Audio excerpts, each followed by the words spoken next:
തിരുവനന്തപുരത്ത് സ്ഥിതി ചെയ്യുന്ന ശ്രീ പത്മനാഭസ്വാമി ക്ഷേത്രം കേരളത്തിലെ പ്രധാനപ്പെട്ട ഹൈന്ദവ തീർത്ഥാടന കേന്ദ്രങ്ങളിൽ ഒന്നാണ്. അനന്തശയനത്തിൽ കുടികൊള്ളുന്ന മഹാവിഷ്ണുവാണ് ഇവിടുത്തെ പ്രധാന പ്രതിഷ്ഠ.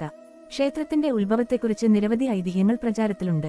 ഒരു പ്രധാന ഐതിഹ്യം ഇങ്ങനെയാണ്: വില്ലോമംഗലം സ്വാമിയാർ എന്ന ഭക്തൻ തന്റെ പ്രാർത്ഥനകളാൽ ഭഗവാൻ വിഷ്ണുവിനെ പ്രത്യക്ഷനാക്കി. എന്നാൽ ഭഗവാൻ ഒരു കുട്ടിയുടെ രൂപത്തിലാണ് പ്രത്യക്ഷപ്പെട്ടത്. കുട്ടി ശല്യക്കാരനാണെന്ന് കരുതിയ സ്വാമിയാർ ശാസിക്കുകയും കുട്ടി അപ്രത്യക്ഷനാകുകയും ചെയ്തു. പിന്നീട് കുട്ടി എന്നെ കാണണമെങ്കിൽ അനന്തൻകാട്ടിൽ വരണം എന്ന് പറഞ്ഞു മറഞ്ഞു. അനന്തൻകാട് തേടിയെത്തിയ സ്വാമിയാർക്ക് അനന്തശയനത്തിൽ പത്മനാഭസ്വാമിയെ ദർശിക്കാനായി. വിശ്വകർമാവിനെ വരുത്തി ഭഗവാന്റെ രൂപത്തിൽ വിഗ്രഹം നിർമ്മിക്കാൻ സ്വാമിയാർ ആവശ്യപ്പെടുകയും ചെയ്തു.